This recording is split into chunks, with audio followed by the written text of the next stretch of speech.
নমস্কার বন্ধুরা, আজকে আপনাদের কাছে আবার একটা রেসিপি নিয়ে এসে গেছি। আজকে দেখাবো ডিমের কারি। তবে চেষ্টা করব একদম লাল টকটকে হওয়ার জন্য। প্রথমে দেখুন, ডিমটার মধ্যে নুন হলুদ মাখিয়ে নিয়েছি। তেলটা গরম হয়ে গেছে, এবার ডিমগুলোকে গরম তেলের মধ্যে ছেড়ে দিচ্ছি। আপনারা চাইলে নুন হলুদটা তেলের মধ্যে ডিমটা ছেড়ে দিয়ে তার উপর দিয়েও নুন হলুদ ছিটিয়েও করতে পারেন, তাহলেও রঙটা খুব সুন্দর আসে। ডিমটাকে প্রথমে ভালো করে একটু আপনারা ভেজে নেবেন।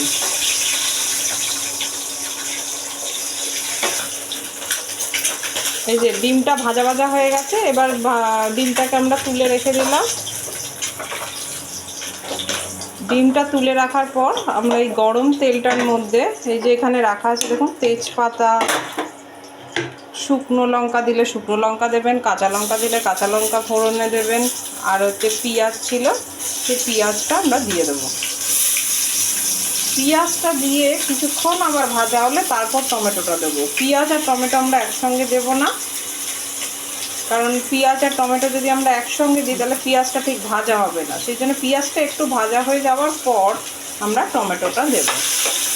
এই যে পেঁয়াজটাকে আমরা ভাজা ভাজা করার জন্য এটাকে ভালো করে নেড়ে নিচ্ছি, বেশিক্ষণ না, যাতে আবার দেখবেন যে বেশি পেঁয়াজটা না পুড়ে যায়, তাহলে কিন্তু ডিমের ঝোলটা একটু তিতো লাগে। এরপর আমরা এই যে কিছুক্ষণ ভাজা হয়ে যাওয়ার পর এবার আমরা টমেটোটা দিয়ে দিচ্ছি। টমেটোটা দিয়ে দেওয়া হলো। এরপর আমরা এর মধ্যে বিভিন্ন মশলা দিয়ে দেবো। প্রথমেই আমরা দিচ্ছি জিরের গুঁড়ো আর ধনের গুঁড়ো। এরপর আমরা দিচ্ছি হলুদ গুঁড়ো।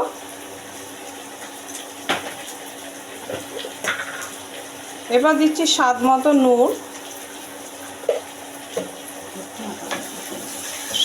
নুন, আর আদা রসুন একসঙ্গে বেটে রাখা হয়েছিল, সেই আদা রসুনের বাটাটা আমরা দিয়ে দিলাম। দিয়ে ভালো করে মশলাটাকে কষিয়ে নিচ্ছি। মশলাটা আপনারা ততক্ষণ কষাতে থাকবেন যতক্ষণ না মশলাটা থেকে তেল ছাড়ে। আর যদি তার আগে আপনারা ওটার মধ্যে জল দিয়ে দেন বা কিছু দিয়ে দেন, তাহলে কিন্তু গন্ধ ছাড়বে, ভ্যাপসা গন্ধ ছাড়বে। এবার একটুখানি আমরা কাশ্মীরি লাল দিয়ে দিচ্ছি। কাশ্মীরি লাল দিলে হচ্ছে ডিমের কারির রঙটা দেখবেন যে খুব সুন্দর আসে, লাল রঙের হয়। অনেকে আবার লাল রঙের ডিমের কারি পছন্দ করে। দেখুন, এবার এই যে পেঁয়াজ থেকে তেল ছেড়ে দিয়েছে। এরপর আমরা যে আলু সেদ্ধ করে রাখা ছিল, এই আলু সেদ্ধ করে রাখা, আপনারা চাইলে আলু সেদ্ধ না করে প্রথমে আলুটা ভেজে নিয়েও করতে পারেন, তাহলে টেস্টটা আরও ভালো আসবে, কিন্তু অনেকটা সময় লাগবে। এবার আলু দিয়ে পুরো মশলাটাকে আরেকবার নাড়াচাড়া করে নেব। নাড়াচাড়া করে কিছুক্ষণ রেখে দেবো।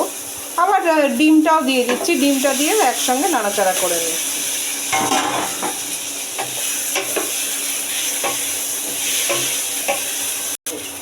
এর কিছুক্ষণ পর আমরা একটুখানি টমেটো সস দিয়ে দিলাম। টমেটো সস দেওয়া হয়ে গেল।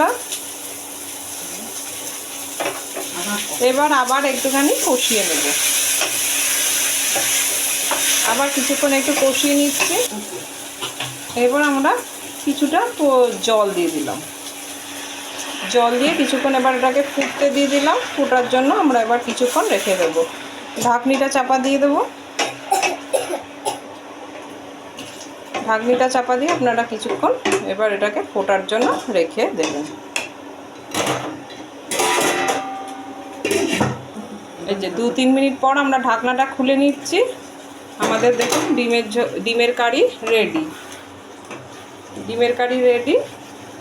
আপনাদের কেমন লাগলো আমাদের কমেন্ট করে জানাবেন। ভালো লাগলে লাইক করে দেবেন এবং সাবস্ক্রাইব করবেন।